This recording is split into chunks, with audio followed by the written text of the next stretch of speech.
নবীর উম্মতি যদি মরণের 1 বছর আগে তওবা করে, আমি আল্লাহ পিছনের সব গুনাহ মাফ করে দিব। জিবরাইল আসলেন, নবীকে বললেন, নবী গো কাইদেন না, আপনার উম্মতকে জাহান্নাম থেকে বাঁচানোর জন্য আপনি কাঁদতেছেন।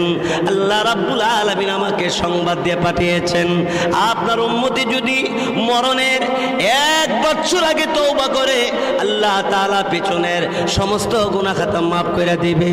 নবীজির কাছে এই কথা বলার সাথে সাথে রাসূল ডাক দিয়ে বললেন, জিবরাইল 1 বছর আমি মানি না, কারণ 1 বছর আগে তওবা করলে মরণের পিছনের গুনাহ আল্লাহ মাফ করে দিবে। 1 বছরের ভিতরে আবার যদি গুনাহ করে রে, গুনাহ লইয়া জাহান্নামে যাবে, আমার উম্মতে সইতে পারবে না। কবরে 99টা সাপ কামড়াবে, আমার উম্মতে সইতে পারবে না। আল্লাহ রাব্বুল আলামিন বলে, নবী গো আগেই বলে দিয়েছি, ওয়ালা সাউফা ইউতিকা রাব্বুকা ফাতারদা।